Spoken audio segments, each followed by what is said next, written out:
बिस्मिल्लाहिर्रहमानिर्रहीम रब्बी इश्रह ली सदरी वयस्सिर ली अमरी वहलुल उक़दतम मिन लिसानी यफ़क़हू क़ौली। अल्लाहुम्मा सल्लि अला मुहम्मद व अला आलि मुहम्मद कमा सल्लैता अला इब्राहीम व अला आलि इब्राहीम इन्नका हमीदुम मजीद।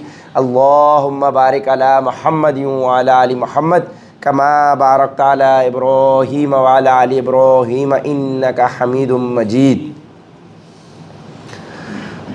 अल्लाह की तौफ़ीक है कि माशाअल्लाह जो सिलसिला हमने कल जिसका आगाज़ किया है, आज हम सब यहाँ पे दोबारा से जमा हैं रोज़ की तरह।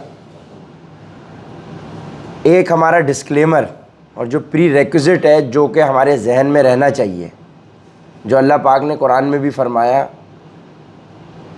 कि अपनी आवाज़ नबी की आवाज़ से ऊंची ना करो, ऐसा ना हो कि तुम्हें महसूस भी ना हो, पता भी ना चले और तुम्हारे अमाल गारत कर दिए जाएं।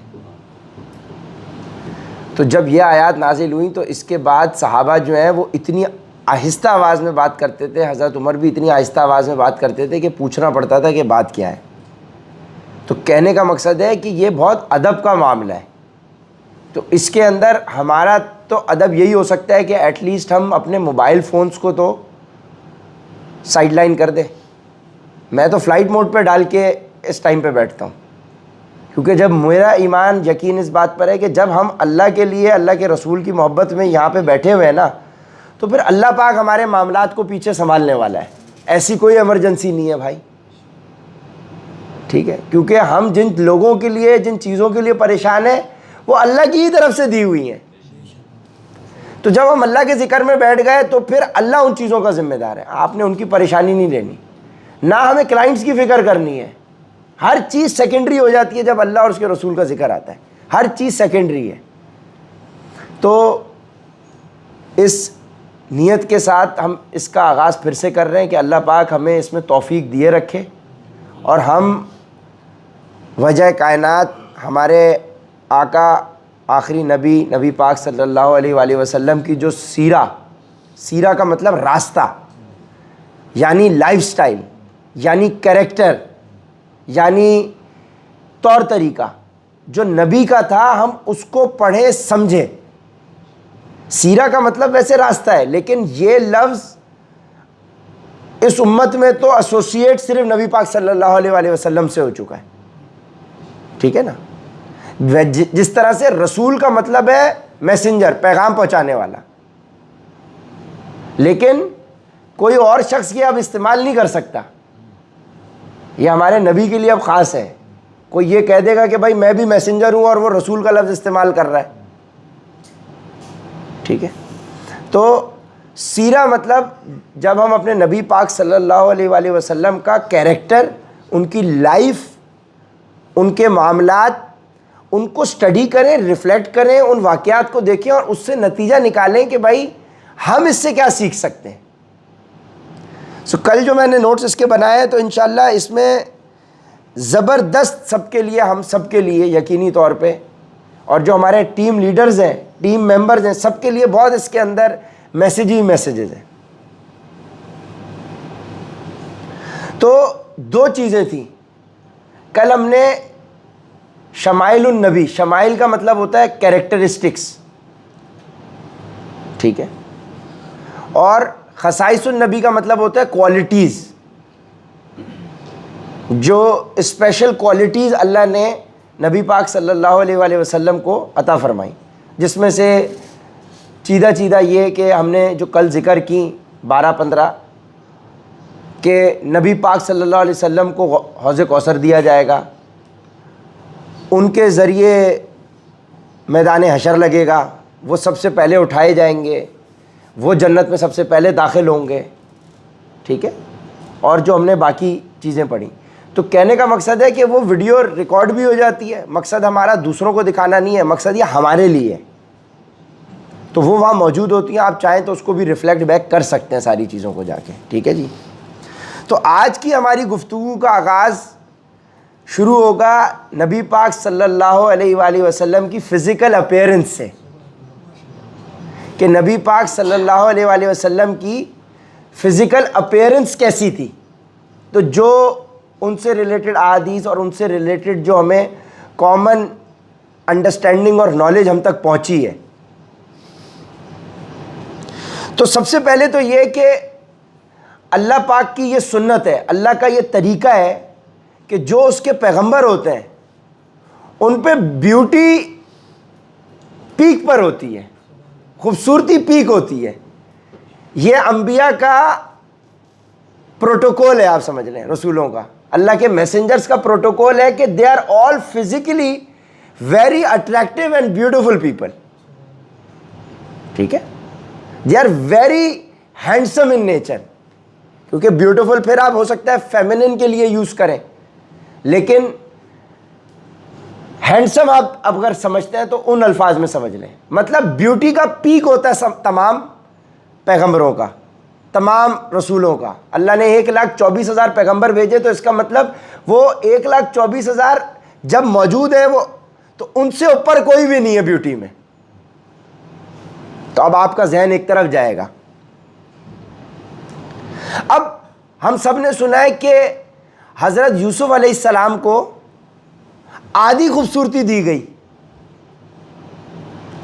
तो मुफस्सिरीन ने, उलमा ने जो इसको बताया, बयान किया, वो ये बताया कि नबी पाक सल्लल्लाहु अलैहि वसल्लम को जितनी ब्यूटी दी गई उनकी आधी ब्यूटी उनको दी गई। नबी पाक सल्लल्लाहु अलैहि वसल्लम से ऊपर ब्यूटी नहीं थी। और ये लॉजिकली बैठती है बात, जबकि यही हमने सुना हुआ था कि आधी ब्यूटी तो हज़रत यूसुफ को दे दी, तो फिर इसका मतलब आधी फिर बकियों में तकसीम होगी। तो इससे क्या है कि हमारे नबी की ब्यूटी का आधा हिस्सा उनको मिला। हमारे नबी से खूबसूरत कोई भी नहीं है।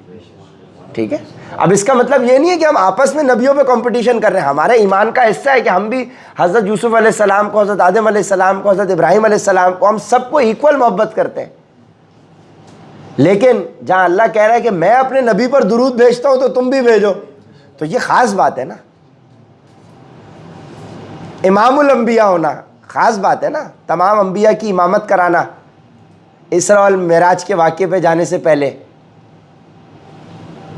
तो ये तो ख़ास बात है। तो हम ख़ास बात, हम इसमें अपने नबी की शान बयान करने में ये कहीं मकसद नहीं है कि आप कंपटीशन, वो कंपटीशन तो हम वैसे ही पढ़ रहे हैं, वो कंपैरिजन उस तरह से नहीं है, लेकिन हम अपनी मोहब्बत का, लेकिन उस मोहब्बत को बयान करने में आपने दूसरे अंबिया की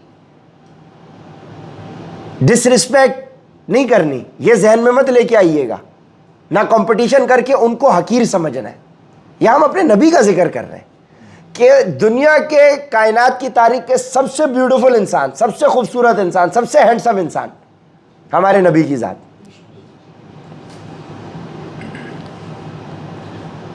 रुबई बिनते मुअव्विज़ सहाबिया हैं, इनके बेटे ने आके इनसे पूछा नबी पाक सल्लल्लाहु अलैहि वसल्लम के पर्दा फरमाने के बाद कि नबी पाक सल्लल्लाहु अलैहि वसल्लम की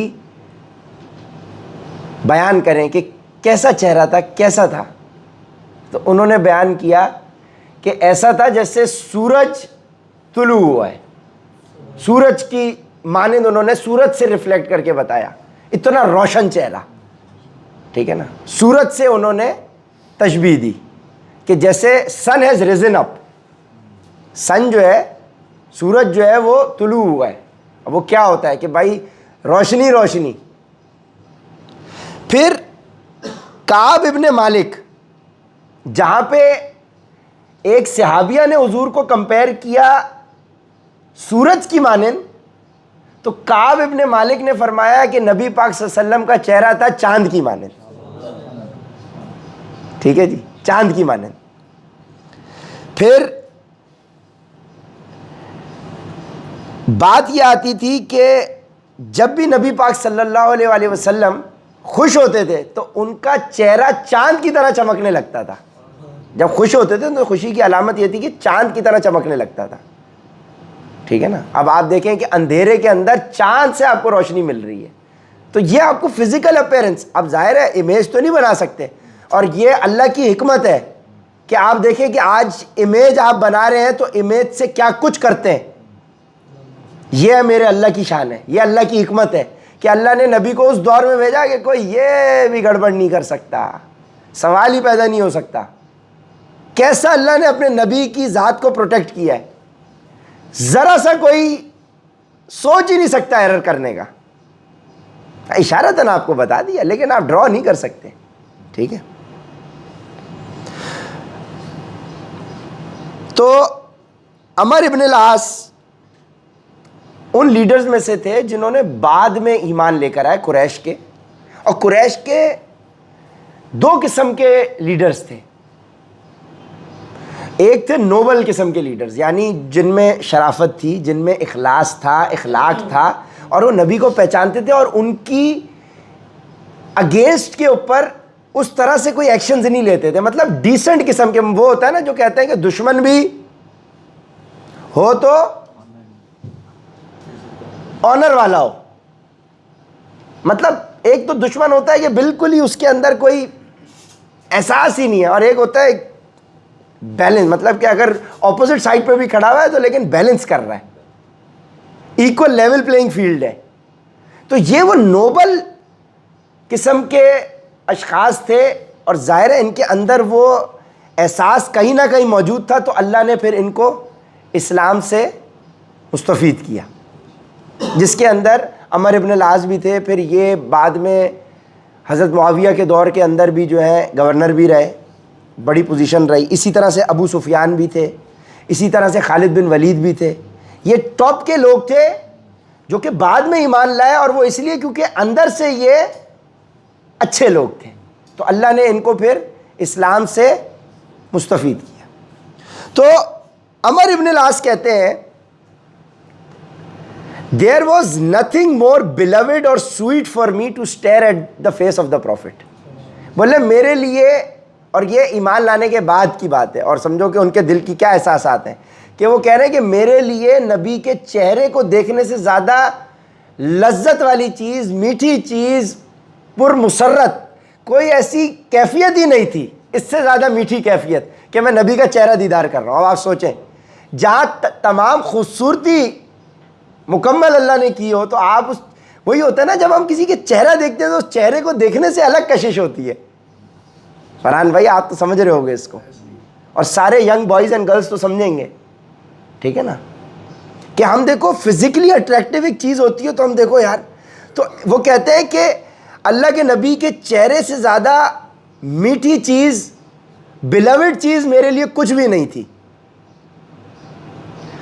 और उनका चेहरा देख के हम कभी थकते ही नहीं थे, मतलब। और साथ ही साथ क्या कह रहे हैं, बोल रहे हैं कि वो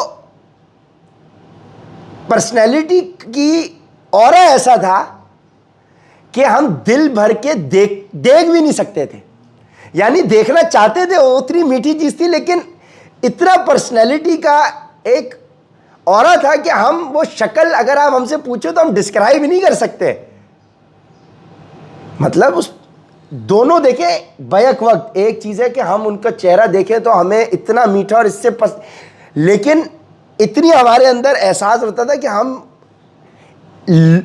पकड़ के देख सकते भी नहीं थे, कि अगर आप हमसे पूछो कि हम चेहरा डिस्क्राइब कर सकें, इतनी हमारी हिम्मत और वो नहीं होती थी। ठीक है जी। तो अल्लाह का सबसे बेहतरीन क्रिएशन, अब अल्लाह की सबसे बेहतरीन क्रिएशन आप सोच लें। इसको समझने के लिए छोटी सी एग्जांपल, आप दुनिया में किस शख्स को सबसे खूबसूरत समझते होंगे, आप अपने जहन में लेकर आए। वो सारी ब्यूटी अल्लाह की नबी की ब्यूटी के आगे कुछ नहीं हो, तो अल्लाह के नबी को सारी ब्यूटी दी हुई है, उसी से सब जारी हो रहा है। तो अब आप सोचेंगे हम यहाँ पे आज 2026 में बैठ के जिस ब्यूटी को, यार क्या हैंडसम आदमी है यार, ये देखो क्या हैंडसम, हम लोग कैसे कहते भाई एक्टर्स को, इनको उनको, जो, तो आप बस ये इमेजिनेशन में, फिर अल्लाह पाक हमें अपने नबी का दीदार नसीब फरमाए। और इसी तरीके से अल्लाह के नबी ने अपने अल्लाह के लिए क्या दुआ की, अल्लाह पाक हमें अपने चेहरे की दीदार और चेहरे की लज्जत अता फरमाना क़यामत के दिन। तो जन्नतियों के लिए अल्लाह के चेहरे के दीदार से बड़ी नेमत जन्नत में कुछ भी नहीं होगी। तो अब आप सोचें, जो मालिक है, इंसान सोच नहीं सकता, जिस तरह से मेरी आंख यहाँ से इस दीवार के पार देख नहीं सकती ना, इसी तरह से मेरी अक्ल की, मेरी सोच की भी एक महदूद लिमिटेशन है, मैं आगे देख नहीं सकता। ठीक है जी। अब बहुत बड़े सहाबी और उन्हीं के नाम के ऊपर हमारे अनस भाई मौजूद हैं। अनस इब्ने मालिक, ये 7 साल के थे, 7 साल के थे मदीना में, और इनकी वालदा ने नबी पाक सल्लल्लाहु अलैहि वसल्लम को इनको तोहफे में दे दिया था।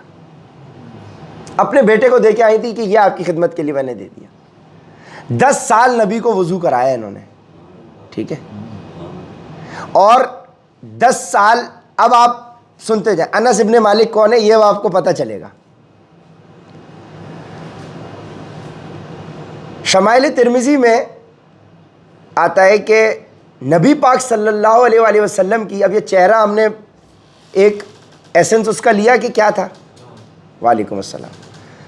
अल्लाह के नबी की हाइट ना बहुत ज़्यादा टॉल थी ना बहुत ज़्यादा शॉर्ट थी, कि टॉल के अगर हैं तो भाई अल्लाह के नबी नज़र आ रहे हैं, क्योंकि ज़्यादा लंबी हाइट भी अगर आप गौर करें एबनॉर्मलिटी में जाती है। ना बहुत ज़्यादा शॉर्ट थी, यानी 5 साढ़े 5 फुट, 5 फुट 6-7 इंच भी नहीं थी, और 6 फुट 3-4 इंच भी नहीं थी। 5 फुट 10-11 इंच होगी अगर हम आज के दौर के हिसाब से समझें। अब उस दौर के हिसाब से हाइट लोगों की क्या थी, तो ना ज़्यादा टॉल थी ना ज़्यादा शॉर्ट थी। सो जो ज़्यादा लंबे नहीं है, जो दरमियानी हाइट है, अल्हम्दुलिल्लाह हमारी तो हाइट हमारे नबी की तरह से अल्लाह ने, अगर हम ना ज़्यादा टॉल है ना ज़्यादा शॉर्ट है, 5 फुट साढ़े 10-11 इंच हमारी हाइट है, ठीक है ना, सही है ना। तो ये सुन के आपको इंसान को बड़ी यार हमारे नबी के साथ कुछ तो कॉमनैलिटी निकल रही है। अमाल में तो हम लोग बिल्कुल ही ज़ीरो हैं, लेकिन कुछ तो निकल रही है, चलो इसी से खुश हो जाए। ना ज़्यादा टॉल थी ना ज़्यादा शॉर्ट थी, और जो चेहरे का कलर था वो प्योर वाइट नहीं था, वो लाइट ब्राउनिश था, लाइट ब्राउनिश था, डार्क ब्राउन भी नहीं, ना प्योर वाइट। क्योंकि अगर आप प्योर वाइट भी देखें तो वो भी अलग से आपको प्योर वाइट अगर आप देखें तो, क्योंकि अबनॉर्मलिटी हो ही नहीं सकती ना, सवाल ही पैदा नहीं होता। सबसे खूबसूरत, तो अब आप ये सिर्फ तसव्वुर में, लाइट ब्राउन, बाल ना बिल्कुल स्ट्रेट थे ना बिल्कुल करली थे, ना बिल्कुल स्ट्रेट थे ना बिल्कुल करली थे, यानी वेवी थे। अब करली तो बिल्कुल घुंघराले हो गए ना, वेवी थे, ठीक है जी।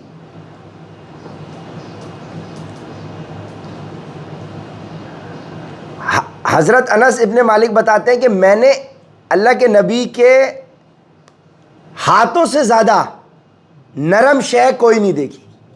हाथों से ज़्यादा नरम मतलब वेलवेट और सिल्क भी कुछ नहीं था, इतना नरम हाथ थे, हाथ नरम थे, ठीक है जी। चेहरा लाइट ब्राउन था। उम्मे सलमा फरमाती हैं कि जब नबी पाक सल्लल्लाहु अलैहि वसल्लम सो जाया करते थे, उनको पसीना आता था, तो हम उनके पसीने को बोतल में कैद कर लेते थे, क्योंकि हमने उनकी नेचुरल जो हमारा स्वेट होता है, जिसको हम पसीना कहते हैं, अल्लाह के नबी के स्वेट से ज़्यादा खुशबूदार चीज़ हमने अपनी ज़िंदगी में नहीं सूंघी। और हम वो स्वेट अल्लाह के नबी का, ज़ाहिर है कोई पंखे एसी तो होते नहीं थे, हम तो एसी में बैठे हुए, हमें कहाँ पसीना आ रहा है, कि अगर अल्लाह के नबी को हुजरे में अगर पसीना आ रहा है तो हम बोतल में कैद कर लेते थे, और उसको पानी में डाल के शिफा के तौर पे भी इस्तेमाल करते थे, और उसी को इस्तेमाल करते थे इतर के तौर पे। नेचुरल जो आपकी सेंट थी, जो आपका पसीना था, पसीना मुबारक था, वो ये था। अल-बुरा इब्ने आजिब, ये भी एक सहाबी हैं, ये फरमाते हैं कि अल्लाह के नबी का वही हाइट बड़ी नहीं, मीडियम स्ट्रेचर था, मीडियम हाइट थी, ब्रॉड शोल्डर्स थे, शोल्डर्स ब्रॉड थे। इसका मतलब जिन लोगों को एक्सरसाइज का शौक है वो शोल्डर्स पे फोकस करेंगे। अब ब्रॉड शोल्डर्स थे, बाल थिक थे, थिक, सर के बाल थिक थे, कम बाल नहीं। अब देखो ना, एक होता है थिकनेस होती है बालों में, जैसे फरहान के बालों की थिकनेस बहुत अच्छी है, ठीक है। ये हमारे लामा की भी थिकनेस है, लेकिन ये करली बाल है, ठीक है। इसकी भी थिकनेस अच्छी है, देखो ये जो हमारा अफान बैठा हुआ है, थिकनेस है ना बालों की, ठीक है। अब्बास की भी थिकनेस है, मतलब समझ रहे हैं आपके, थिकनेस होती है बालों की। और एक होते हैं बारीक, कम बाल होते हैं, गंजे नहीं होते लेकिन पतले बाल होते हैं, जैसे कि इनकी थिकनेस नहीं है, किबरिया भाई की थिकनेस नहीं है, ठीक है। अब समझ आ रहा है, थिक बाल थे। इसी तरह से दाढ़ी मुबारक भी थिक थी, ठीक है ना, थिक थी। और बाल जो थे वो नबी के कानों की लौ तक आते थे। अक्सर बाल अगर लंबे होते थे तो यहाँ तक आते थे, और नबी पाक फिर अगर होता था तो फिर कंप्लीट शेव भी कर लेते थे, ठीक है। रखते थे तो बड़े के कानों की लौ तक आ रहे हैं, यानी पीछे की तरफ जाएंगे, और शेव कर लिया, अगर उम्रा किया, कोई इस तरह का मामला हुआ तो फिर शेव भी किए जाएंगे।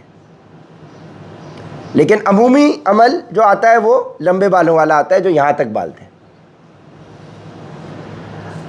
अब अल-बुरा इब्न आज़िब भी फरमाते हैं कि एक दफ़ा हमने नबी पाक सल्लल्लाहु अलैहि वसल्लम को रेड कलर का कोट पहने हुए देखा, मतलब हुल्ला।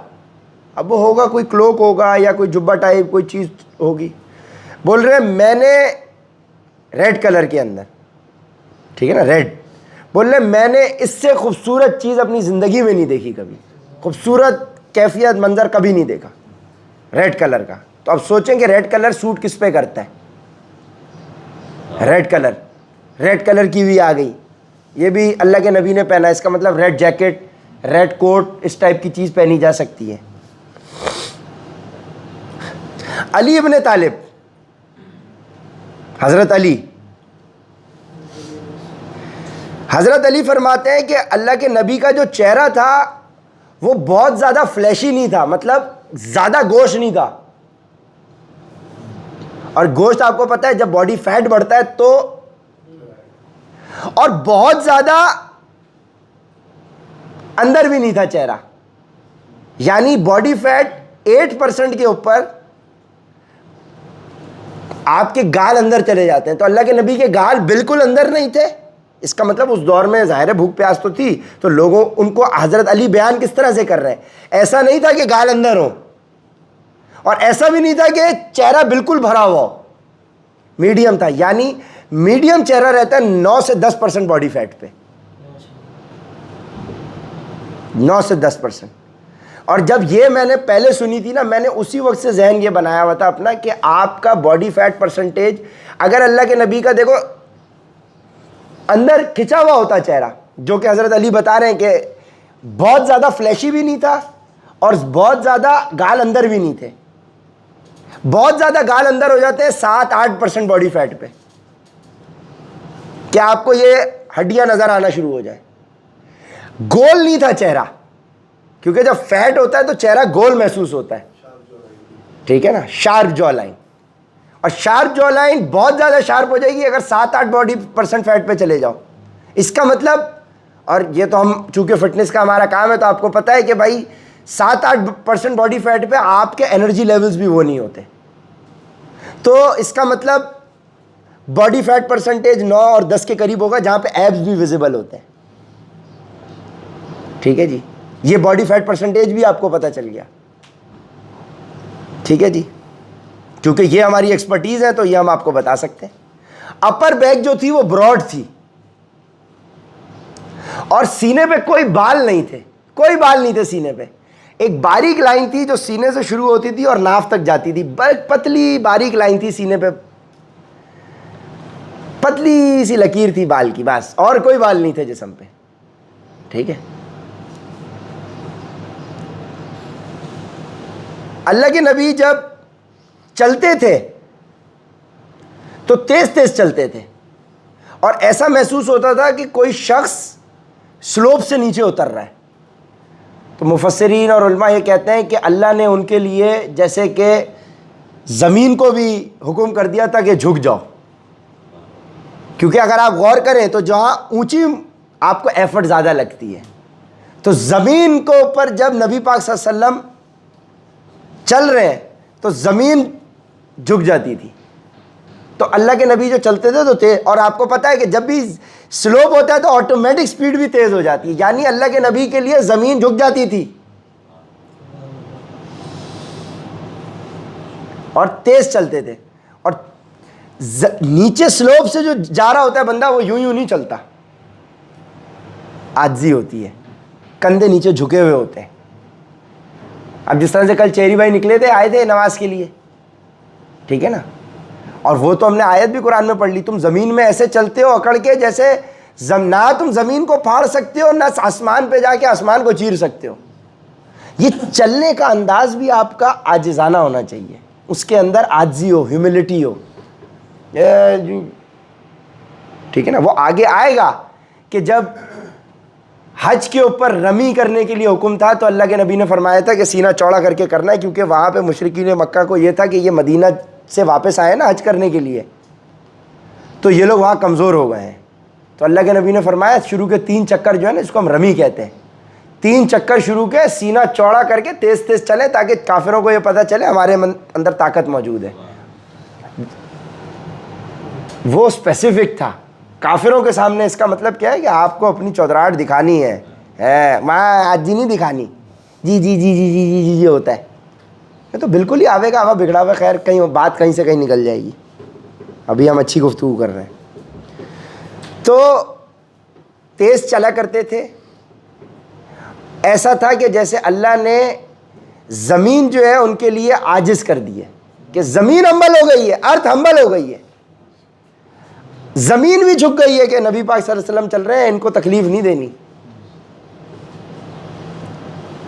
जब नबी पाक सल्लल्लाहु अलैहि वसल्लम किसी से मुखातिब होते थे तो पूरा बॉडी इस तरफ करते थे। बात करने का तरीका ये है, बेटा उठाओ ना, किसी का भी उठाए, कौन शैतान है ये, आगे करके कर लेना, पीछे क्या करना है, आगे लेके आए उसको, आगे निकाल के उसको बंद कर दें, उसको जाए इसको हल करके आए। उस्मान आप इधर आ जाओ, ठीक है। देखा जी कितना बड़ा शैतान आया है, ये किस पॉइंट पे आया है, ये पॉइंट बहुत इंपॉर्टेंट होगा इसका मतलब। हाँ, कि जब किसी से मुखातिब है, अब जैसे कि हम मिसाल के तौर पे हम यहाँ बैठे हैं ना, यहाँ से किसी ने सवाल पूछा, एक जवाब देने का ये तरीका है और एक ये है, पूरी बॉडी घुमा के उसको, यानी इस बात का एहसास दिलाना, you are important to me, that is why we are giving you full attention. पूरी बॉडी घुमा के, ये नहीं सिर्फ गर्दन घुमा के हाँ भाई क्या हुआ, ये नहीं, पूरी बॉडी घुमा के आपने अगले को जवाब देना है। तो अब इससे टीम लीडर्स को, जिनके पास लीडरशिप पोजीशन है, जो उनसे सवाल पूछते हैं, आपको पता होना चाहिए कि इखलाक क्या है।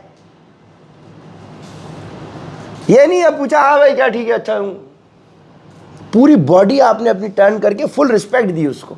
जब दानियल भाई से बात हो रही है तो ठीक है ना, पूरी इस तरह से बात हो रही है, ये नहीं हो रही हाँ ठीक है ना, ठीक है हाँ, छोटी मोटी बात है तो प्रॉपर। जब कन्वर्सेशन हो रही है तो कन्वर्सेशन ऐसे नहीं होगी, इसीलिए क्या है, जब आप इंटरव्यू पे भी कोई आ रहा है तो उसको सामने बिठा रहे हैं, रिस्पेक्ट दे रहे हैं उसको, बात करने का भी अगले से इखलाक।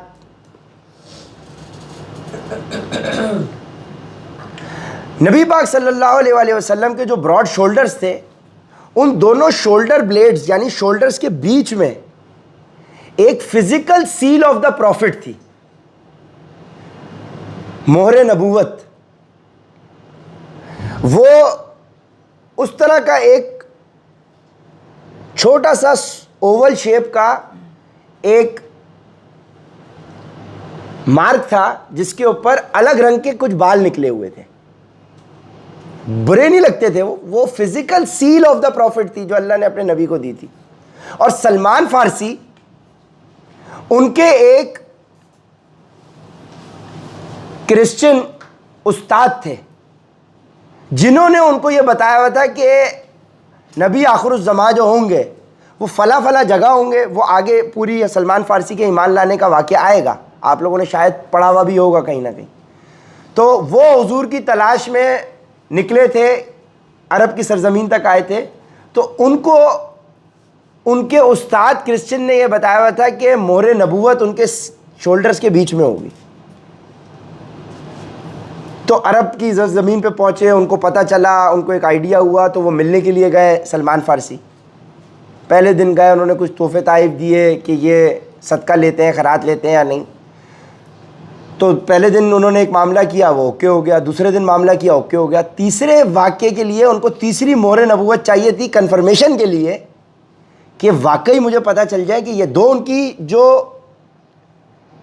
इशारे थे वो पूरे हो चुके थे। अब वो तीसरा, आप ज़ाहिर है शोल्डर के ऊपर वो निशान हम कैसे देखें वो। तो तीसरे दिन जब वो आके उन्होंने किसी तरीके से, तो अल्लाह के नबी ने बोला सलमान ये देखने के लिए आए, खुद निकाल के दिखा दिया। अल्लाह के नबी को पता चल गया, वो वहीं ईमान ले आए, क्योंकि उनको उनके उस्ताद ने बताया हुआ था कि इस तरह से नबी आखिरुज़्ज़मा है, वो इस जगह पे आएंगे, उनकी ये निशानियाँ होंगी। तो वो निशानियाँ तलाश करते करते उनको कैद कर लिया गया, वो ग़ुलाम बन गए। वो किस तरह से, वो उनकी पूरी हज़रत सलमान फ़ारसी की पूरी स्टोरी आगे आएगी। कहने का मकसद कि सील ऑफ द प्रॉफिट, नबी के जिस्म मुबारक के ऊपर पीछे बैक के ऊपर शोल्डर्स के बीच में एक मोहरे नबूवत मौजूद थी। जो भी नबी पाक सल्लल्लाहु अलैहि वसल्लम से मिलता था मोहब्बत हो जाती थी उनसे, ठीक है। यानी आपकी प्रेजेंस ऐसी होनी चाहिए कि अगला आपसे मोहब्बत में गिरफ्तार हो जाए। तारिक इधर आओ, कहाँ जा रहे हो, आओ आओ, या मैं कॉल ले रहा हूँ, इधर आओ। ये नहीं चलेगा, ये नहीं है, ये तरीका नहीं है। आपकी शख्सियत में इतना करंट होना चाहिए, इतना आपके अंदर आजी का पहलू, इतनी मोहब्बत का पहलू हो कि अगला बंदा आपके इशारे को ही समझ जाए और वो उसको आपको इस तरह से नहीं बोलना पड़े। हज़रत अनस इब्ने मालिक फरमाते हैं, मैं 10 साल नबी पाक सल्लल्लाहु अलैहि वसल्लम के साथ रहा, एक दफ़ा नबी ने एक दफ़ा मैंने उनके मुंह से उफ नहीं सुना। उफ, तुमने ये काम क्यों गलत कर दिया। ये सोचें आप, इतना आजी का पहलू है। ये है लीडरशिप, ये है कैरेक्टर। ये कैरेक्टर होगा लीडर के अंदर तो फिर टीम चलेगी भाई। ये थोड़ी है चौधराहट मिल गई तो बस अब वो चौधराहट मिली है, अल्लाह ने मौका दिया, अल्लाह ले भी लेगा। हमने नहीं दिया, अल्लाह ले लेगा।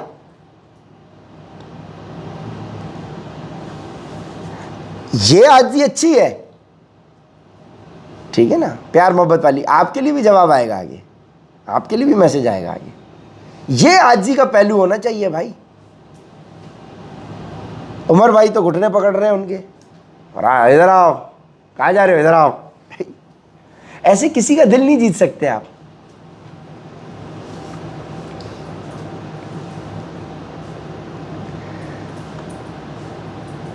जो भी नबी पाक सल्लल्लाहु अलैहि वसल्लम से मिलता था, एक उसके ऊपर अलग ही कैफियत तारी हो जाती। ज़ाहिर है इतनी खूबसूरत शय देख ली, इतने खूबसूरत चेहरा मुबारक देख लिया कि वो तो भाई वहीं का वहीं, धरे का धरा रह गया। जो मिलता था नबी के इखलाक से उनका फ़ैन हो जाता था। क्या इखलाक होंगे, नरम, क्या इखलाक होंगे कि आपके हमारे सामने ही है ना, इतना तो हमें सबने पढ़ा हुआ है कि काफिर भी सादिक और अमीन कह रहे हैं, अपनी अमानतें रखवा नबी के पास रहे। वो कोई तो इखलाक होगा, सोचो तो सही क्या लेवल होगा कि नेतन्याहू भी आपके पास अमानत रखवा रहा है। ये समझ लें आप, क्या कैरेक्टर होगा आपका, क्या इखलाक होगा आपका, क्या आपकी आजी और नरमी होगी आपकी शख्सियत की, क्या अल्फाज के अंदर फूल होंगे। ओह, ये आप इमेजिन कर सकते हैं, क्योंकि हम सब इसी दुनिया में रहते हैं। ये मुश्किल काम है करना, अपने इखलाक को दुरुस्त करना, मीठा करना, आसान काम थोड़ी है।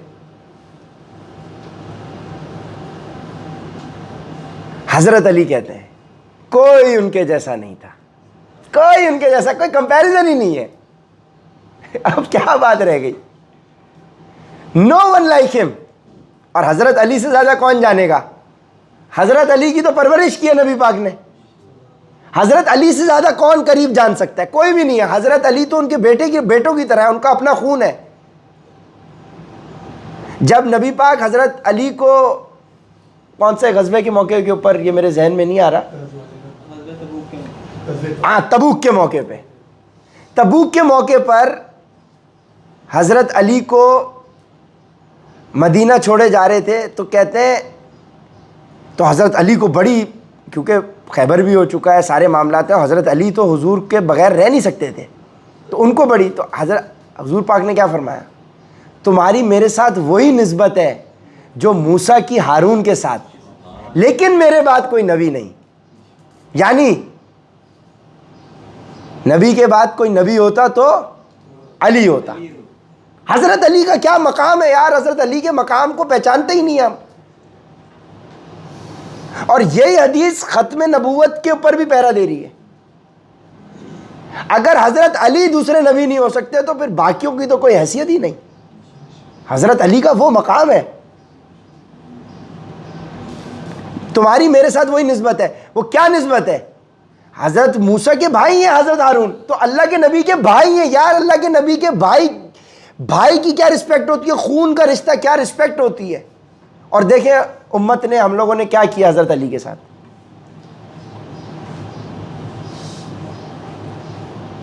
अल्लाह के नबी की हदीस है, अली से मोहब्बत नहीं रखेगा मगर मोमिन, अली से बुग़्ज़ नहीं रखेगा मगर मुनाफिक। यानी अली, हज़रत अली से मोहब्बत ईमान की शाख है। ये 70 शाखों में से एक शाख है अली की मोहब्बत। हज़रत अली की मोहब्बत ईमान की शाखों में से एक शाख है, जो हमने पढ़ा था कि ईमान की 70 शाखें। यानी अगर आप सारी पे ईमान ले आए और हज़रत अली से आपको मोहब्बत नहीं है, बात ख़त्म हो गई आपकी, ख़त्म हो गई आपकी बात, आप ईमान पे नहीं है। अल्लाह के नबी ने फरमा दिया, अली से मोहब्बत नहीं रखेगा मगर मोमिन, और अली से बुग़्ज़ नहीं रखेगा मगर मुनाफिक। मुनाफिक की अलामत है कि हज़रत अली के लिए जिसके दिल में बुग़्ज़ है, मुनाफिक है। वो मुनाफिक है। ईमान ही नहीं मुकम्मल अगर आपका हज़रत अली पे ईमान नहीं है। और ये वो हज़रत अली हैं कि हज़रत अबू बकर के लिए उनकी जान निछावर, हज़रत उमर के लिए उनकी जान निछावर। ये 4 यार ऐसे कि हज़रत उमर की खिलाफत में चीफ जस्टिस है हज़रत अली। हज़रत अली के मशवरे के बगैर हज़रत उमर कोई डिसीजन ही नहीं लेते थे। है कैसर भाई? हज़रत उमर की खिलाफत में चीफ जस्टिस का मकाम आपको पता है? हुकूमती सरबरा से ऊपर का मकाम होता है चीफ जस्टिस का। यानी कि अगर मैं भी गलती करूं, चीफ जस्टिस हुकूमती सरबरा से भी ऊपर होता है। हज़रत उमर की मोहब्बत का लेवल यह था हज़रत अली के लिए कि आप चीफ जस्टिस हैं, मैं भी कोई ख़ता करूं तो आप बताएं क्या करना है। उनकी मशवरे के बगैर मशवरा नहीं लेते थे। आज उम्मत को हमने किधर डाल दिया, किस डगर पे डाल दिया। ला इलाहा इल्लल्लाह मुहम्मदुर रसूलुल्लाह पढ़े, ये पढ़ेंगे तो हमें पता चलेगा कि भाई क्या है। ये उम्मत को जोड़ने वाली कड़ी है। ये सुनेंगे, पढ़ेंगे, आपस में अल्लाह के नबी की ज़िंदगी का पता होगा तो मोहब्बत होगी ना सहाबा से। ईमान ख़तरे में हमारा, जिसने सीरा नहीं पढ़ी उसका ईमान ख़तरे में है भाई। अभी आप समझे हमारे 1.5 सेशन नहीं हुआ और हमारे को लग रहा है यार कितना कुछ हमने नया सीख लिया। अल्लाह की करने, अल्लाह के। अल्लाहुम्मा सल्ली अला मुहम्मद व अला आलि मुहम्मद कमा सल्लैता अला इब्राहीम व अला आलि इब्राहीम इन्नका हमीदुम मजीद। अल्लाहुम्मा बारिक अला मुहम्मद व अला आलि मुहम्मद कमा बारकता अला इब्राहीम व अला आलि इब्राहीम इन्नका हमीदुम मजीद। साहबा फरमाते हैं, अब्दुल्ला बिन सलाम मदीना के ज्यूस के, यहूदियों के चीफ ज्यू थे, मतलब यहूदियों के बड़े आलिम थे अब्दुल्ला बिन सलाम। नबी पाक सल्लल्लाहु अलैहि वसल्लम का जब नबी पाक मदीना में दाखिल हुए, इनको पता चला ज़ाहिर है मदीना में ज्यू हैं, वो उनके सबसे बड़े आलिम हैं। जब उनको पता चला वो मिलने के लिए आए, वो अल्लाह के नबी का चेहरा देख के ईमान ले आए। चेहरा देख के चीफ रबाए उनका, यहूदियों का, ईमान ले आया। उन्होंने कहा यह चेहरा किसी लायर का नहीं हो सकता। अब्दुल्ला बिन सलाम, उन्होंने बोला ये चेहरा झूठ बोल ही नहीं सकता। यानी चेहरा जाहिर करता है आपके अंदर, क्योंकि यहां जो गंद होता है ना चेहरे पे जाहिर हो जाता है, इसीलिए इसको रिलैक्स रखना जरूरी है। चेहरा आपका भाई बता देता है। अब वो कितने आलिम थे ज्यूस के और इस्लाम ले आए, सहाबी रसूल हुए अब्दुल्ला बिन सलाम। तो जो उस पाए का इंसान होता है ना, वो चेहरा देख के बता देता है अगले के फ्रॉड का। जिसने दीन पढ़ा है, समझा है, जिसके वो इखलाक है, वो चेहरा देख के बता देगा दादा अभी अंदर क्या चल रहा है। चेहरा भाई आपका पूरा शजरा है, चेहरे से सब पता। अल्लाह ने क्या कहा, ये तुमसे कहेंगे नहीं, ये जो सफ़ेद पोश लोग हैं, तुम इनका चेहरे से इनको पहचानते हो। चेहरा आपको सब बता रहा होता है। जाए मुंह धो के आए मैं भाई। बहुत सारे लोग तो नबी पाक सल्लल्लाहु अलैहि वसल्लम का चेहरा देख के ईमान ले आते थे। और जितनी जाहिरी खूबसूरती थी, जितनी जाहिरी खूबसूरती थी, उतनी इंटरनल ब्यूटी भी थी। जाहिर है आजी का पहलू, सिंपल लाइफस्टाइल का पहलू। एक दफा हजरत उमर नबी पाक सल्लल्लाहु अलैहि वसल्लम से मिलने के लिए पहुंचे हुजूर के हुजरे में, तो देखा कि नबी पाक सल्लल्लाहु अलैहि वसल्लम लेटे हुए हैं। जब उठ खड़े हुए तो देखा कि नबी के कमर पे निशान है बिस्तर के। वो बिस्तर क्या था, खजूर की जो पेड़ की पत्ते होते थे उसमें नहीं लेटे हुए थे, खजूर के पेड़ की जो शाखें, ब्रांचेस होती हैं, वो लगी हुई थी, बिछी हुई थी, और उस पर नबी पाक तशरीफ फरमा थे। जब हज़रत उमर मिले तो नबी पाक सल्लल्लाहु अलैहि वसल्लम की कमरे मुबारक के ऊपर निशान। हज़रत उमर रोने लगे, हज़रत उमर रोने लगे। उन्होंने बोला हुजूर कैसे किसरा को देखें, रोमन पर्शियन एम्पायर के बादशाहों को, उनके कुछ हम भी स्टैंडर्ड ऑफ लिविंग अपना। ये 7वीं 8वीं हिजरी की बात है, जिस वक्त फतुहात हो चुकी हैं। ऐसा नहीं है कि पैसे की रेल पेल नहीं है, पैसा आ भी रहा है, माले गनीमत में पैसा भी जमा हो रहा है। उस पैसे के बावजूद सिंपल लाइफस्टाइल।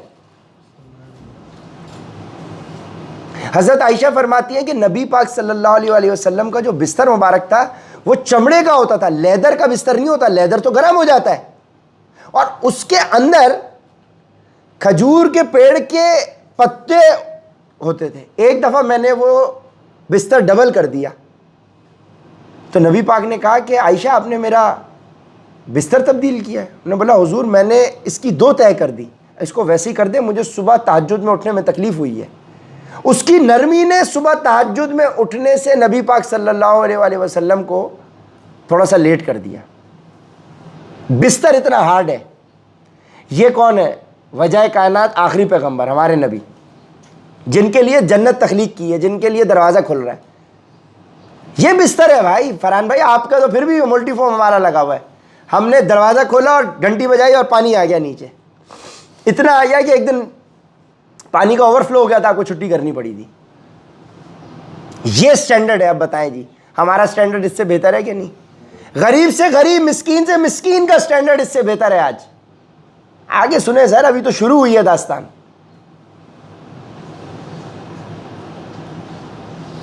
जितनी जाहिरी ब्यूटी थी उतनी इंटरनल ब्यूटी भी थी। हजरत उमर जब इस कमरे में दाखिल हुए थे ना, जहां पे नबी पाक लेटे हुए थे, उस कमरे में और कुछ नहीं था। एक साइड पे कोने में जग रखा हुआ था जिसमें पानी था, और नबी ऐसे ही लेटे हुए थे, और कुछ भी नहीं था कमरे में। कोई वाज, कोई टेबल, कोई लैंप, कच्ची दीवारें। हजरत उमर को देख के ये रोने लगे वो।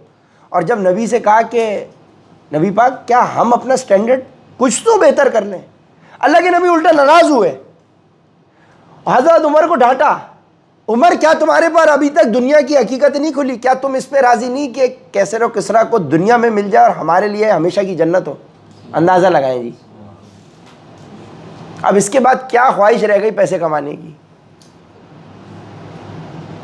और ऐसा नहीं है कि नहीं है, पैसा है, सब कुछ है, कोई ऐसा नहीं है। अल्लाह के नबी के हुक्म करें तो पहाड़ सोने के हो जाए, जिन पर अल्लाह दुरूद भेज रहा है।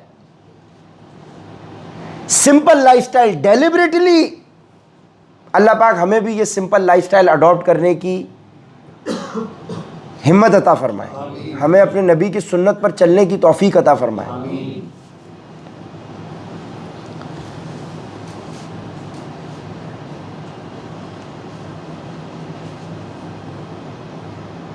हज़रत आयशा फरमाती हैं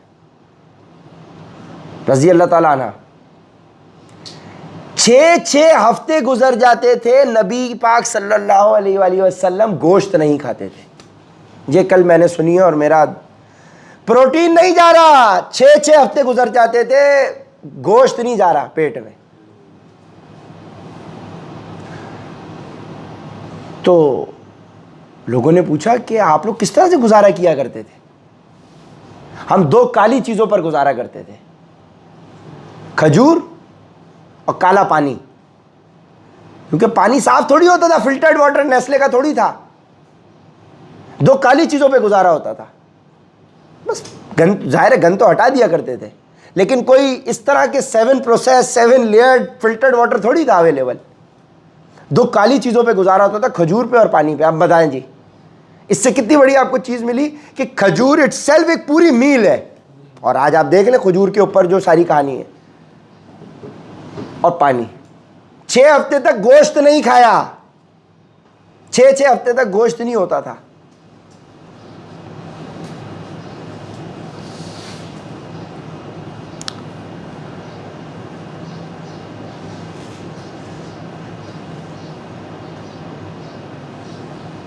अब्दुर्रहमान इब्न औफ का भी जिक्र आया कि बगैर पैसों के सब आए थे ना, बगैर पैसों के सब आए। जब मदीना में आए तो साहबा ने कहा कि आप, अल्लाह के नबी ने महाजर अंसार मुआख़ात का सिलसिला किया। अंसार ने कहा कि सब हम अपनी आधी प्रॉपर्टी, आधा माल, ये वो सारी चीज़ कर देते हैं आपको। तो हज़रत अब्दुर्रहमान इब्न औफ ने कहा कि मुझे बताएं कि मार्केट प्लेस किधर है।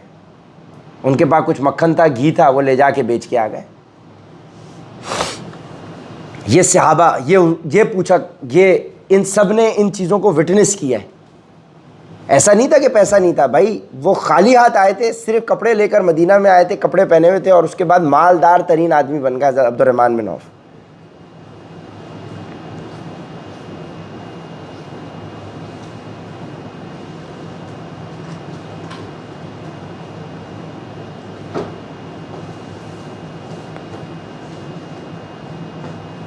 अब अब्दुर्रहमान बिन औफ,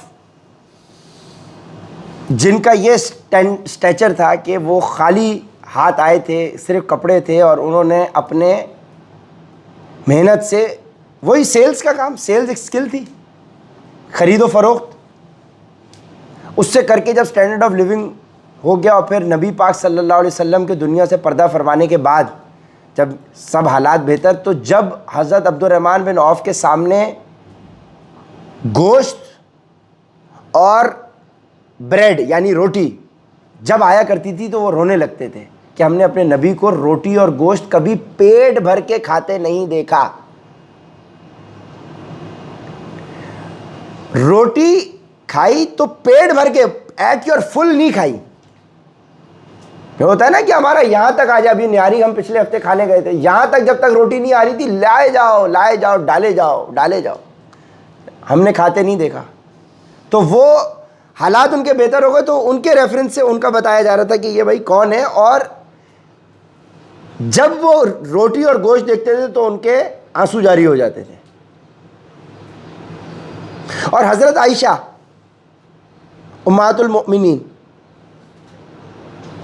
इस दुनिया में और जन्नत में अल्लाह के नबी की ज़ौजा मोहतरमा हज़रत आयशा फरमाती हैं कि जब जब मैं अच्छा खाना देखती थी, हज़रत आयशा भी रोने लगती थी, क्योंकि उनको ज़ाहिर है जब वो अच्छा खाना देखती थी तो वो देखती थी कि अल्लाह के नबी के सामने उस वक्त ये अवेलेबल नहीं था। जब आगे हालात इम्प्रूव हुए, चीज़ें हुई, तो ये कैफियत होती थी, क्या हमारे सामने पिज़्ज़ा आए और कढ़ाइयाँ आए और सज्जी आए और वो बीफ बिहारी बोटियाँ आए, हमारे वो बर्गर आए, मशरूम बर्गर आए, KFC की डिप के साथ बोटियाँ आए, वो देखते हुए हमें मैकडॉनल्ड्स, आइसक्रीम, फालूदे, कुल्फ़ी, कढ़ाइयाँ, ये देख के हमें कभी ये एहसास हुआ कि हमारे नबी की क्या खाने पीने का पैटर्न था और हमारा क्या है, वो फिटनेस ही नहीं हो रही। हम तो ज़्यादा खा खा के तो मोटे हुए हैं हम लोग। तो देखिए हमें नबी की ये सुन्नत जिंदा करने का कितना बड़ा रोज़ी अल्लाह ने कैसी दे दी, देख रहे हैं आप। एक दफ़ा हज़रत अबू बकर, हज़रत उमर,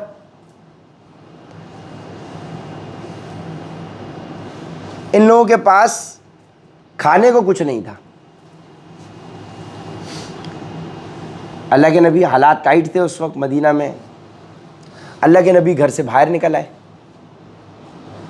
जब अल्लाह के नबी बाहर आए, घर से निकले, तो उन्होंने देखा कि हज़रत उमर भी वॉक कर रहे हैं। ज़ाहिर है जब पेट खाली है तो बंदा घर में थोड़ी बैठेगा, वो हिलजुल हो रही है। इतनी देर में देखा कि हज़रत अबू बकर भी वॉक कर रहे हैं। अब तीनों साथी एक साथ, मामला क्या, घर में खाने को कुछ नहीं है। अंदाज़ा लगाएं, खाने को कुछ नहीं है। इतनी देर में अबुल हैसम, एक सहाबी, अपने काम से अपने घर जा रहे थे। उन्होंने अल्लाह के नबी को, हज़रत अबू बकर, हज़रत उमर, इन तीन अशख़ास को देखा। क्या मामला है, आप लोग यहाँ खड़े, खैरियत? उन्होंने कहा कि हमारे पास इस वक्त खाने को कोई आइटम नहीं है। ये हैरान से अभी इन्होंने बोला आप मेरे घर चलें, मेरे घर चलें, मैं खाने का सिलसिला करूं। ये अपनी बीवी के पास गए, अबुल हैसम। इन्होंने कहा कि भाई वो जो कमज़ोर सी बकरी है जो दूध भी नहीं दे सकती, इसको ज़िबा करो, अल्लाह के नबी के लिए हमने इसको तैयार करना है। अब उन्होंने जो थोड़ा बहुत आटा होगा, जो थोड़ा बहुत गोश्त था, ये सारा उन्होंने निकाला, तैयार किया। अब जब तैयार करके ये लेकर आए, अब साहबा ने और हुजूर ने ज़ाहिर है उसको खाया। अब सुने कहानी। अब जब पेट भर के खा लिया तो अल्लाह के नबी ने फरमाया हज़रत उमर से, उमर इसका भी हिसाब देना है। हज़रत उमर परेशान, ये तो बेरली हमारे पास तो था ही नहीं, अगला हमें खिला। अल्लाह लेकिन नबी ने फरमाया इसका भी हिसाब देना पड़ेगा। अब अंदाज़ा लगाए, इतनी बारीकी का हिसाब है। आपको क्या लग रहा है एसी टनाटन चल रहा है, इसका हिसाब नहीं है।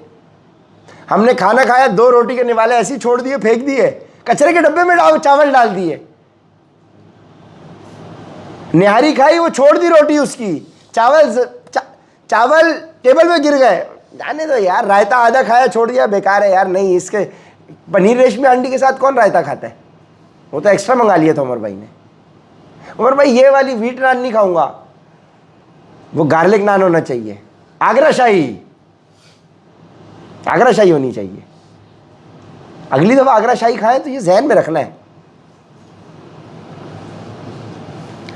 तो अल्लाह के नबी ने फरमाया सुम्मा लतुसअलुन्ना यौम इज़िन अनिन नईम।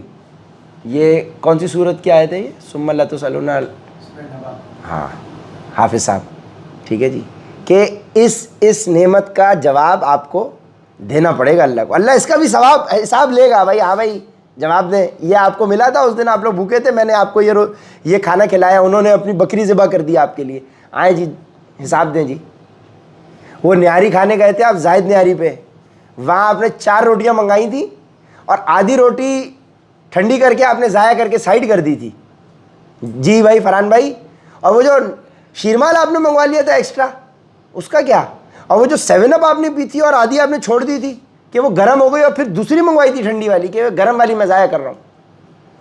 और वो जो आप उसके बाद पेशावरी आइसक्रीम क्रंच डाल के आपने खाई थी। आए भाई आए, ये सिर्फ एक दफ़ा के वाक़े का जिक्र हो रहा है। अभी पूरी 30, 35, 60, 70, 80, 100 साल की ज़िंदगी अल्लाह कितनी देता है, इसमें कितने ऐसे खाने खाएंगे। और माशाल्लाह हमें अब तो उस्मान भी हमें इंशाल्लाह दावत पे बुला रहा है, इंशाल्लाह। आजी का पहलू ये था कि घोड़े मौजूद थे, लेकिन अल्लाह के नबी डोंकीज़ राइड करने से शर्माते नहीं थे। हमारे यहाँ तो गधा बहुत बुरा जानवर है, उनका तो नेशनल एनिमल है अमेरिका का जी। हमारे यहाँ तो गधे को कोई रिगार्ड ही नहीं किया जाता ना। गधे को तो हमने तो लोगों को गधा कहते हैं, अल्लाह के नबी डोंकी राइड करने को, भाई यानी गधे को राइड करना सुन्नत अमल है, सुन्नत अमल है। आजी का ये पहलू था, यानी आपके पास लैंड क्रूजर हो और आप बोले कि मैं ठीक है ऑल्टो में भी ट्रैवल कर लूंगा, कोई मसला नहीं है। मेरे पास डाला हो और मैं हुसैन भाई की टूटी हुई ऑल्टो में भी सफ़र कर लूँ, कोई मसला नहीं है, कोई मसला नहीं है। मैं बाइक पे भी बैठ के चला जाऊंगा, यार छोड़ देना फरहान, बाइक पे छोड़ देना। ये छोटी छोटी चीज़ें होती हैं, ये छोटी छोटी नेकियां इस इंटेंशन से होती हैं। गाड़ी है, चलो घर पे खड़ी कर दो, कभी ये सोचो कि यार गाड़ी ना हो तो फिर कैसे जाएंगे, अनस भाई आप छोड़ देना, तो ये एहसास जिंदा रहता है। समझ रहे हैं, ये चीज़ है।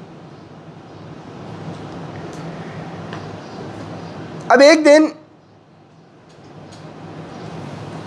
जो ग़ज़वा बदर का मामला है, 313 असहाब हैं, 75 ऊँट हैं। अब यानी 3-4 बंदों पे एक ऊँट मिल रहा है। तो कैफियत ये कि भाई अब ये 3-4 लोगों पे एक ऊँट, तो अल्लाह के नबी ने अपने साथ हज़रत अली को और एक और सहाबी अबू लुबाबा, इनके साथ अपने आप को असाइन कर लिया। अब ये बदर के मकाम पे अल्लाह के नबी की एज तकरीबन 50 ईयर्स होगी, हज़रत अली की 30 ईयर्स तकरीबन, नहीं कितनी एज होगी हज़रत अली की? अल्लाह के नबी 40 साल, मतलब अच्छा फ़र्क था। 40 ईयर्स अल्लाह के नबी की नबूवत में तो, और उस वक्त 7-8 साल उम्र थी ना हज़रत अली की, कितना फ़र्क हो गया? हाँ 31 साल का। तो अब आप समझे अल्लाह के नबी की 50 है तो हज़रत अली की 20 ईयर्स एज होगी। आपकी क्या एज है? 20। ये एज होगी हज़रत अली की 20 ईयर्स एज, और हज़रत अबू लुबाबा और हुजूर। अब ये 3 पार्टनर्स हैं, मतलब ये 3 हुजूर ने अपने साथ असाइन कर लिया कि अबू लुबाबा और हज़रत अली, कि अब हम 3 आपस में शेयर करेंगे, बाकी 75 कैमल आपस में, दूसरे बाकी साहबा आपस में शेयरिंग चल रही है। तो अब अबू लुबाबा और हज़रत अली, अब जाहिर सी बात है अल्लाह के नबी हैं, अल्लाह के नबी हैं, तो अब क्या अच्छा लगेगा कि अल्लाह के नबी नीचे चल रहे हैं, हज़रत अबू लुबाबा ऊपर बैठे हैं। तो अब इन लोगों ने आपस में डिसाइड करके कि अब जाहिर है कि क्योंकि लीडर है भाई, लीडर है, ला इलाहा इल्लल्लाह मोहम्मद रसूलुल्लाह है, तो आउट ऑफ उन्होंने कि अल्लाह के नबी को महसूस भी ना हो और कि हुजूर आप बैठे, हमें ज़रूरत नहीं है, हम तो देखिए जवान है माशाल्लाह, हमें तो कोई ज़रूरत नहीं है, आप इसमें राइड करें, कोई टेंशन नहीं है। जैसे वो होता है ना, उमर भाई आप बैठे ना आगे, बैठे ना आप गाड़ी में, बैठे ना आगे। तो अल्लाह के नबी ने क्या फरमाया, देखें जी, रही बात ताकत की और स्ट्रेंथ की, तो वो आप दोनों से मुझ में ज़्यादा है, ठीक है जी। और रही बात सवाब की, तो मैं सवाब के मामले में आप दोनों से पीछे क्यों रहूं, शेयरिंग होगी। रही बात ताकत की कि मैं थक जाऊंगा, तो भाईजान बात सुने, हमारी ज़बान में भाईजान बात सुने, आपसे ज़्यादा ताकत है मेरे पास उस्मान भाई। और रही बात सवाब की, तो मैं क्यों सवाब में पीछे रहूं, जाहिर है जब ऊँट के ऊपर आप हो गए और मैं पैदल चल रहा हूँ तो सवाब मुझे भी मिल रहा है ना, मैं कुर्बानी दे रहा हूँ, तो भाई मुझे, मैं सवाब में क्यों पीछे रहूं। आजी का पहलू, इधर आओ, कहाँ जा रहे हो, इधर आओ। ये ना होता तो कैसे तरबियत होती है, एरर ज़रूरी होते हैं, ये अल्लाह करवाता है बाज़ औक़ात एरर। अच्छा, अल्लाह ने एरर करवा के आपको मैसेज दिलवा दिया, अब दोबारा ये एरर हुआ तो ये शैतान की तरफ से होगा, बस ठीक है। अब इसका मतलब ये भी नहीं है कि आप हर दफ़ा, आपको भी ख्याल करना है, ये नहीं कि यार अभी सेशन चल रहा है आप उठ के चले गए, ये भी सही है। आप भी तो अबू लुबाबा वाली हज़रत अली वाली सीरा आप भी तो अपनाएं। ये मैसेज क्यों है, क्योंकि आज हमारे लिए लीडरशिप, अच्छा अब आप बोले नहीं ये तो अल्लाह के नबी की सीरा थी, ये सहाबा के मामलात थे, हमारे लिए एप्लीकेबल थोड़ी है, तो भाई आपको सुनाई क्यों जा रहे हैं। भाई आपने अपने लीडर के साथ इसी तरह से एहतराम करना है और लीडर ने अपनी टीम के साथ ऐसे एहतराम करना है। ये शख्सी बात नहीं हो रही, ये बात हो रही है एक पोजीशन के एतबार से आपको एक मैसेज मिल रहा है। ये सुनना मकसद थोड़ी है कि कहानी के तौर पे, हाँ यार बड़ी अच्छी कहानी चल रही है, कल का भी दिन 1 सवा घंटा अच्छा गुजर गया, आज का भी बड़ा अच्छा गुजर रहा है, 1 घंटा हो गया, माशाल्लाह बड़ा अच्छा गुजर रहा है, गुड उमर भाई, अच्छा सिलसिला है, ये तो कहानी अच्छी चल रही है। और भाई अमल में लानी है। ये सुनने का मकसद क्या है कि भाई आप में आजी हो बाइक चलाने की भी, बाइकिया में बैठ के जाने की भी, पैदल जाने की भी, कभी खाना नहीं है तो खजूर पे भी गुजारा कर लिया।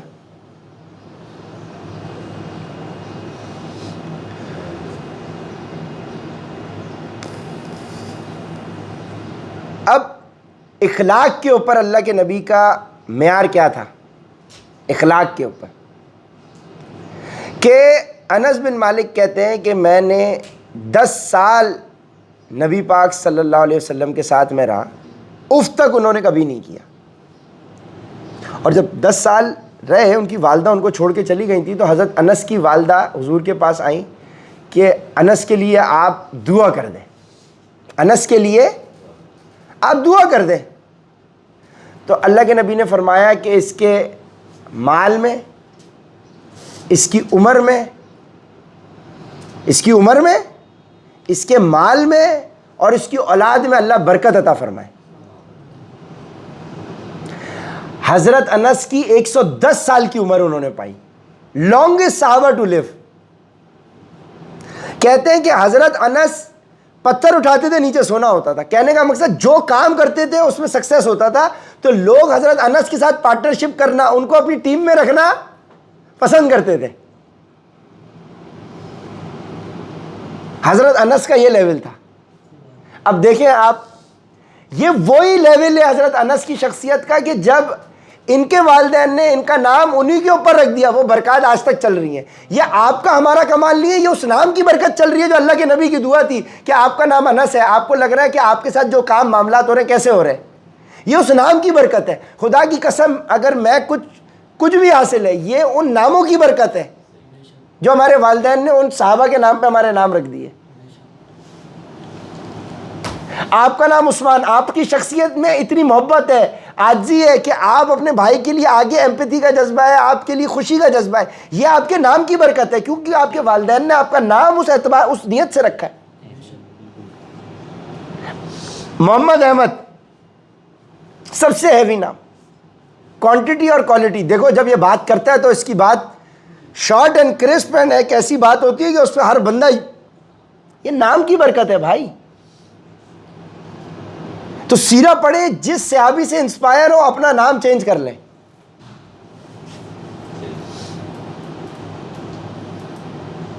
ठीक है। अब हजरत इब्राहिम, पर्सनैलिटी हजरत इब्राहिम की नीचे कहीं ये वाकयात नहीं आते कि उनकी बहुत बड़ी टीम थी या बहुत बड़ी लीडरशिप थी, सोलो। तो देखें शख्सियत के अंदर वो मामलात हैं कि नहीं। सोलो तबीयत है, लीडरशिप हो ठीक है, लेकिन मामलात मेरे सोलो चलेंगे। नाम का असर आता है भाई, नाम का शख्सियत पे असर है। आपको क्या लग रहा है ये मजाक बातें? ये मजाक नहीं है। ये अनस बिन मालिक के लिए जो अल्लाह अनस की माल में, औलाद में, उम्र में बरकत अता फरमा। 110 साल की उम्र पाई, जो काम करते थे सक्सेसफुल होता था। साहबा कहते थे अनस आप बरकत के लिए सिर्फ हमारे साथ पार्टनरशिप कर लें, आप बरकत के लिए हमारे साथ आ जाएं, आप सेल ना करें, आप कुछ ना करें, आप स्लीपिंग पार्टनर हो, आप बरकत के लिए आ जाएं। क्योंकि उनको पता था कि अल्लाह के नबी की जो दुआ है वो है ही है भाई। आपको क्या लग रहा है? आप समझ में आई कहानी? ये नाम का गेम है, सब अपना नाम अनस रख लें भाई। अनस 1 2 3 4 5 6 7 8 9 10 गेम उठ गया ना। हायरिंग कैंपेन चलाओ ये कह के सिर्फ अनस नाम के लोग हमें चाहिए, सिर्फ उमर, उस्मान, अली नहीं तो आप अपना और शनाख्ती कार्ड हम चेक करेंगे, शनाख्ती कार्ड हम चेक करेंगे, ठीक है ना। ये है, देखो ये हकीकत है भाई, हकीकत है। मैंने जितने उमर नाम के लोग देखे हैं, जलाली, जलाली, ये मेरी वालदा का क्रेडिट है, नाम के साथ बिलाल भी लगा दिया, ठंडा कर दिया। अब मेरी तबीयत में वही एक्सट्रीमिज्म में जो महसूस होता है कि या तो बिल्कुल आजी का पहलू होता है, सही है, तो अल्लाह पाक इंशाल्लाह इसके अंदर, हाँ अहमद भी लगा हुआ है ये। और मैंने नोट किया था कि बहन भाई नहीं, लेकिन मेरी वालदा स्पेशली और मेरे वालिद साहब, ये दो लोग मुझे उमर बिलाल कहते हैं। बाकी सब उमर या कोई बिलाल भी कहेंगे, ज़्यादा लोग उमर कहेंगे। ये भी होता है, आपके नाम का आपकी शख्सियत पे बड़ा असर होता है भाई। ये आपने गौर करना है। अब आपने अपने नाम को जाके मतलब देखना है उसका, ठीक है जी। अब हुसैन भाई पे देखें, उनके नाम का शख्सियत का असर है, कुर्बानी का जज्बा उनके अंदर इतना मौजूद है, अपनी सेहत कॉम्प्रोमाइज करके वो उसके अंदर मैं क्योंकि मुझे तो इस बात पे पूरा ईमान यकीन है कि नामों का शख्सियत पे, इसीलिए मेरा हुसैन के साथ ताल्लुक भी बड़ा अच्छा हो गया। मुझे पता था कि ये हुसैन नाम का बंदा कभी चीट नहीं कर सकता, ये अपनी जान दे देगा, चीट नहीं करेगा, धोखा एक्सपेक्ट ही नहीं कर सकते आप इससे। अल्लाह पाक उसको हज़रत हुसैन की सीरा पे चलने वाला बनाए और हम सब के अंदर वही जज्बा पैदा करें।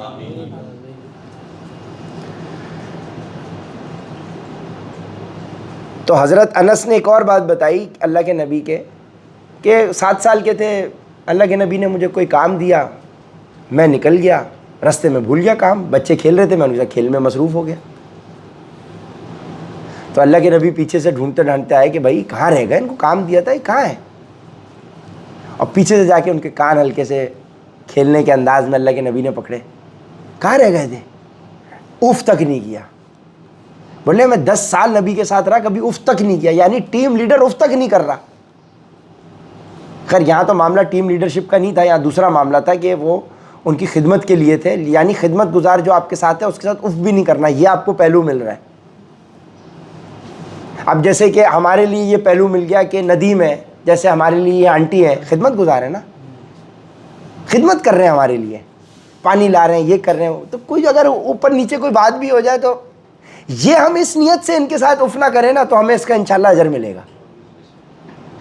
आपको पता चल गया कि खिदमत के लिए आपके साथ मामूल है, आपका ड्राइवर है, आपके घर में खादमा है, कोई आपकी हेल्प करा रहा है, और अपने छोटों के साथ वैसी शफकत मिल गई। ये भी पहलू मिल गया कि छोटों के साथ तो वैसी शफकत है भाई, कि अल्लाह के नबी अगर 50 ईयर्स एज के हैं और हज़रत अनस 7 ईयर्स एज के, 7 साल के बच्चे के साथ आप क्या, 7 साल का बच्चा आपने देखा, मेरा बच्चा है इस वक्त 7 साल का, अब क्या उसके साथ, वो कह रहे हैं मैं 7 साल से 17 साल तक। तो जो तरबियत अल्लाह के नबी ने 10 साल की, तो जाहिर है ना फिर उसी का नतीजा था ना कि 110 साल तक जिंदा रहे, जो काम किया उसमें बरकत, और वेल्दियस्ट कारोबारी बेहतरीन आदमी थे। वालदा उनकी समझदार थी, उनको पता था कि ये मैं अपने बच्चे को दे रही हूँ, ये इसी का फ़ायदा है। देखें जी, और ऐसा फ़ायदा हुआ हमें भी, अनस भाई उस नाम की बरकत से हमारे सिस्टम में भी बरकत हो गई माशाल्लाह। ये बरकत की वजूहात।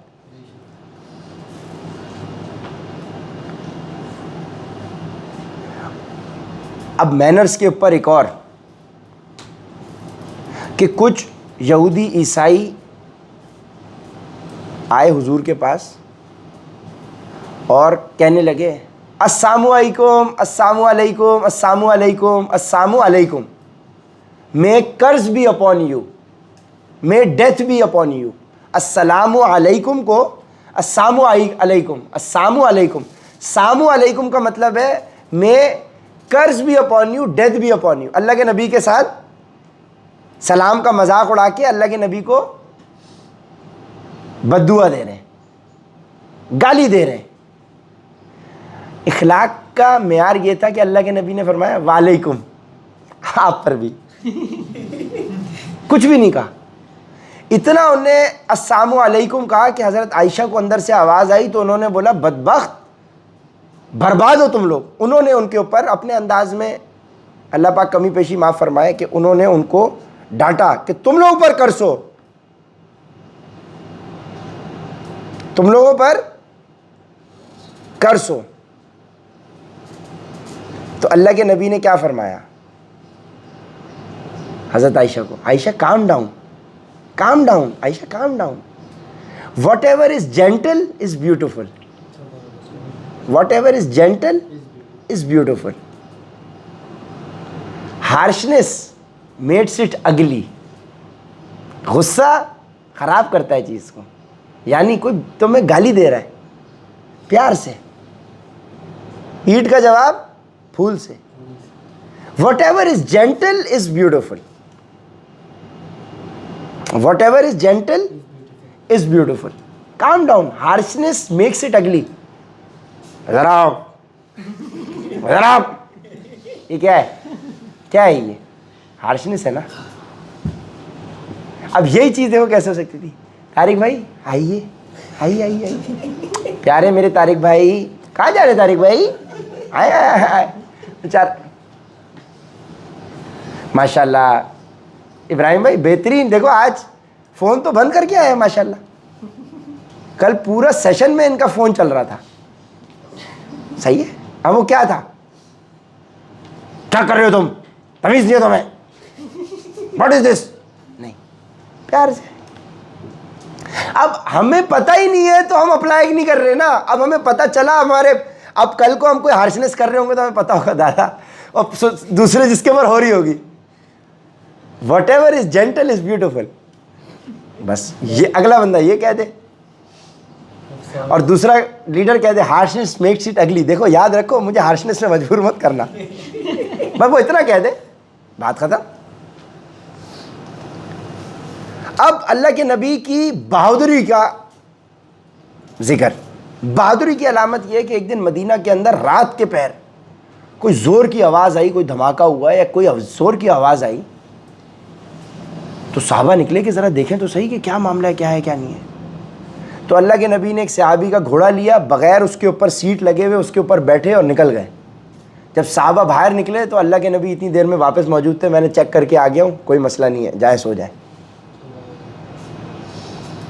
रात के अंधेरे में अकेले निकलना, बहादुरी का ये लेवल, अकेले निकल गए। और जाहिर है बहादुरी जब ईमान होता है, अल्लाह पे यकीन होता है, तो आपको पता है कि कोई खौफ ही नहीं है। तो बहादुरी के लेवल के ऊपर एक ये मिसाल।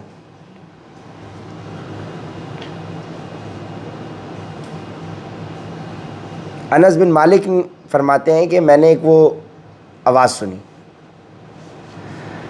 अब जेनरोसिटी यानी अल्लाह के नबी के देने का, लेन देन का मामला ऐसा था, मतलब इतने अच्छे प्यारे अखलाक थे कि कोई उनसे कुछ मांग लेता था तो वो मना नहीं करते थे। बहुत मुश्किल काम है ये। एक दफ़ा अल्लाह के नबी को किसी ने देखा कि अल्लाह के नबी जब निकले तो उनके कपड़ों के ऊपर सुराख वगैरह, कोई टी शर्ट उनकी ख़राब, कपड़े उनके। तो एक सहाबी ने बहुत ही खूबसूरत उनको एक जोड़ा लाके प्रेजेंट किया। अल्लाह के नबी वो पहन के बाहर निकल के आए। जैसे ही बाहर आए तो एक सहाबी ने उनसे वही अभी ब्रांड न्यू कपड़े पहन के अल्लाह के नबी निकले, उनको जो तोहफे में मिले, गए पहन के आए। एक सहाबिया, उन्होंने बोला अल्लाह के नबी ये मुझे आप दे दें। अल्लाह के नबी दूसरे पाँव अंदर गए, अपने पुराने पहने, नए वाले लाके इनको दे दिए। अब साहबा ये मंजर देख रहे हैं, बोले यार तुमने ये क्या काम किया कि तुमने ये जोड़ा अल्लाह के नबी से मांग लिया? तुमने देखा नहीं कि हमने उनको तोहफा दिया है? तुम्हें पता है कि अल्लाह के नबी से कोई चीज़ मांगते हो वो मना नहीं करते, तो तुमने फ़ायदा उठाया इस बात का। उन्होंने बोला ये मैंने अपने कफन के लिए लिया है, क्योंकि अल्लाह के नबी का जिस्म मुबारक इस पर टच हो गया था, मैं ये अपने कफन के लिए मैंने लिया है। उनका अपना इश्क था, उनकी अपनी मोहब्बत थी। अल्लाह के नबी की आजिज़ी का पहलू देखें कि अभी, और वो अपने वही कपड़े पहन के वापस आ गए। अब फरहान बोले उमर भाई ये शर्ट अच्छी लग रही है और मैं ये उतार के उसको गिफ्ट कर दूं तो ये मुर्दा सुन्नत ज़िंदा हो जाएगी, मेरे पास तो फिर भी और है। सही ना? ये मकसद है कि किसी ने आपसे कोई चीज़ मांग ली, आपने उसको तोहफे में दे दी। सही है? ये चीज़ पीछे चल रही होती कि इस तरह से इशारे किनारे के अंदर आपको मौका, क्योंकि भाई अगर आपसे किसी ने कोई चीज़ मांगी नहीं फरहान भाई से, तो उनको ये मौका ही नहीं मिला ना ये वाली सुन्नत ज़िंदा करने का। अब आपसे किसी ने, फरहान भाई यार ये ग्रीन टी शर्ट तो बड़ी अच्छी लग रही है, अब फरहान भाई ने क्या किया कि ये उतारी, अगले दिन उसके लिए तोहफे में ले आया, यार ये लो, ख़त्म। सही है ना? तो तुमने एक मुर्दा सुन्नत को ज़िंदा किया, 100 शहीदों का सवाब तुम्हें मिला। क्या पता तुम्हारी ये अदा अल्लाह को ऐसी पसंद है, मेरे नबी की ये सुन्नत को ज़िंदा तूने किया, चल भाई तेरी जन्नत की टिकट पक्की, तेरे अमाल बाकी तो साइड पे एक तरफ, कुछ नहीं पता।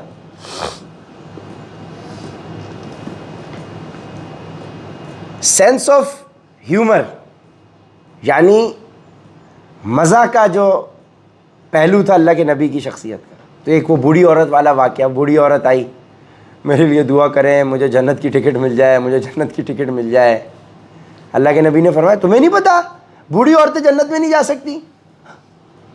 वो परेशान और रोने लग गई, ये क्या हो गया, मेरे लिए मामला है। परेशान मत हो, अल्लाह तुम्हें कुंवारी यंग औरत के अंदर तब्दील करके फिर जन्नत में भेजेगा। ह्यूमर का पहलू, दबे अल्फाज में बात कर दी और उसके अंदर मैसेज भी दे दिया, झूठ भी नहीं हुआ और मैसेज भी दे दिया। फिर एक और कि अल्लाह के नबी दुनिया से पर्दा फरमाने से पहले तबीयत ख़राब थी, तो अल्लाह के नबी के सर में दर्द बहुत था। फ़्लाइट मोड कर दें आप इसको, क्यों नहीं किया हुआ आपने फ़्लाइट मोड? ये ठीक है, कर दे फ़्लाइट मोड, हमें डिस्टर्बेंस नहीं चाहिए ना।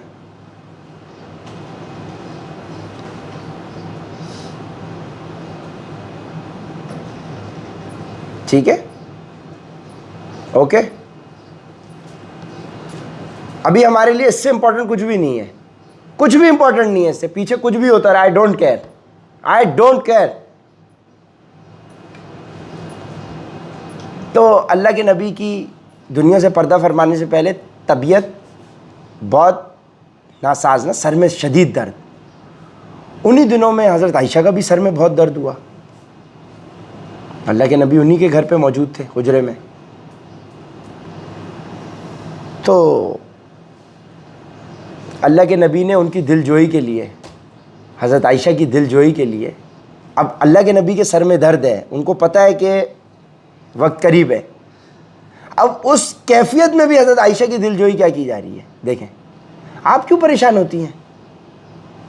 अगर आप अल्लाह को प्यारी हो भी जाती हैं तो परेशानी की क्या बात? आपके गुस्ल के लिए मैं मौजूद हूँ, जनाजा भी मैं पढ़ूँगा, दफन भी मैं आपको करूँगा। क्या परेशानी की बात है? कोई परेशानी की बात नहीं है।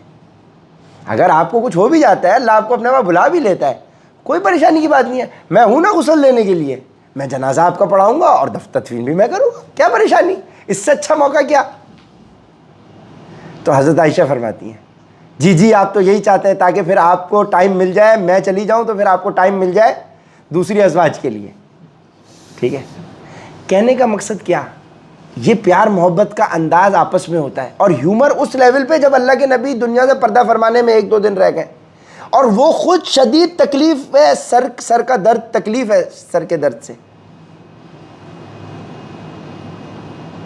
ठीक है, और इससे उल्मा ने ये फ़िक्र डिराइव की अल्लाह के नबी के इस ह्यूमर से कि एक शौहर इंतकाल के बाद अपनी बीवी को गुस्ल दे सकता है।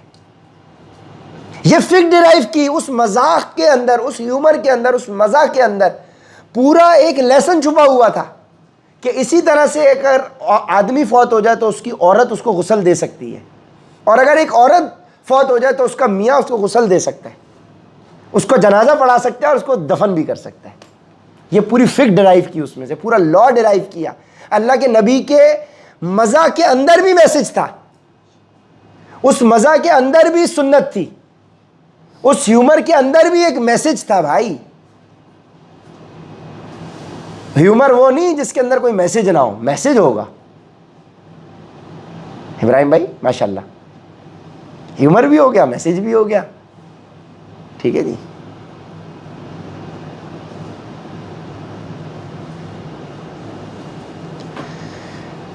थोड़ी सी देर और, देर तो नहीं लग रही आप लोगों को? देख लें, पक्की बात है।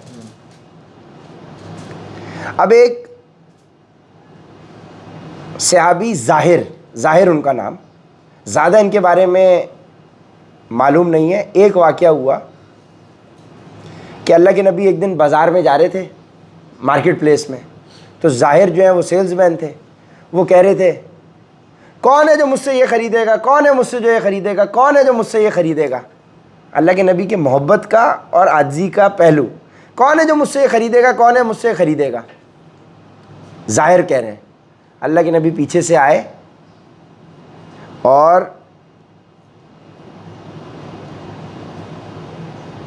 उनको पीछे से पकड़ लिया,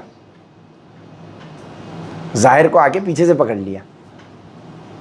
और फिर अल्लाह के नबी ने जैसे ही उन्होंने महसूस किया कि अल्लाह के नबी हैं, तो उन्होंने अपने बैक को मज़ीद लीन बैक किया कि अल्लाह के नबी के सीने से उनकी बैक लग जाए। अल्लाह के नबी ने उनको पकड़ा और वही मार्केट प्लेस में, कौन है जो मुझसे ये अब्द खरीदेगा? अब्दुल्ला खरीदेगा। कौन है जो मुझसे ये अब्दुल्ला खरीदेगा? कौन है जो मुझसे ये अब्द खरीदेगा? अल्लाह का बंदा खरीदेगा। तो ये था कि ये था मोहब्बत का पहलू, ये था आजी का पहलू, ये था कि पीछे से आके पकड़ लिया साहबा को, सहाबी को। ठीक है ना, ये आजी नरमी का पहलू हो कि भाई अगला आपकी साथ बैठा हुआ है तो वो एंजॉय करे। इधर आओ, कहाँ जा रहे हो? है ये नहीं चलेगा भाई। तारिक भाई किधर आओ। टाइट सीन, अल्लाह मुझे सीन टाइट टाइट दिखाता है। और देखो हमने प्लान नहीं किया हुआ था, इत्तेफाक है, कल ये हुआ और आज ये हो गया। इधर आओ। सही है जी।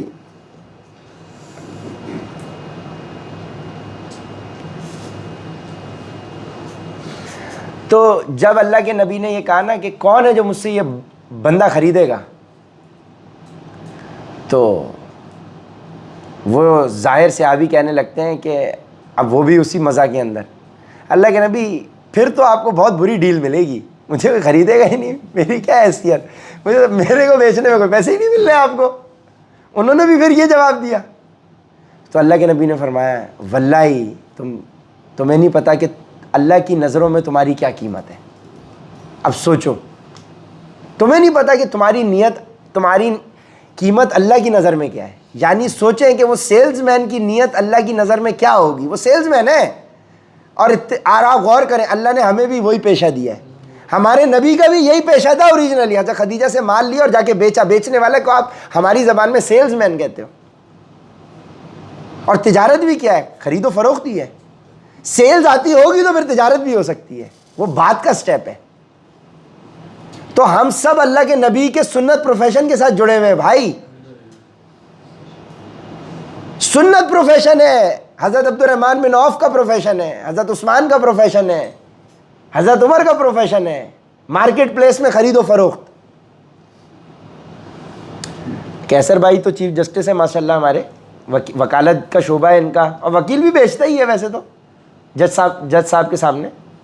वो बात और है, हमारे छोड़ दो, बात कहाँ से कहाँ निकल जाएगी।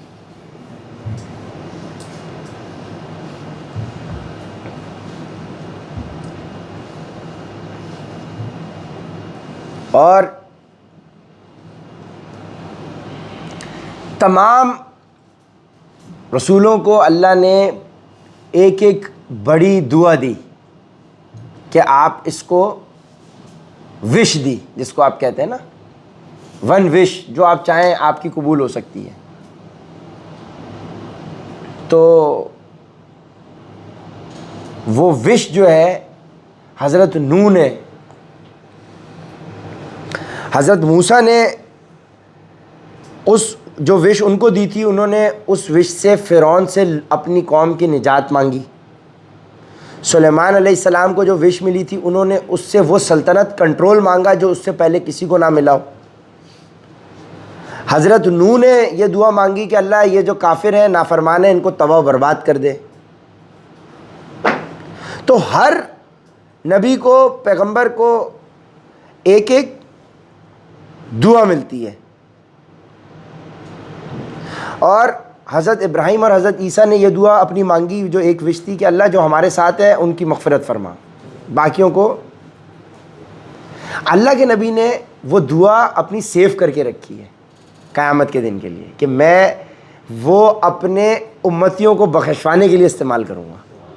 रहमतुल लिल आलमीन, जो जो मेरा उम्मती होगा, जो ला इलाहा इल्लल्लाह और मुहम्मदुर रसूलुल्लाह, जो अल्लाह मेरे पर ईमान लाया, मैं उसको बख्शवा कर फिर जन्नत में जाऊंगा। ये अल्लाह के नबी ने वो जो दुआ उनको मिली हुई है वो उन्होंने सेव करके रखी।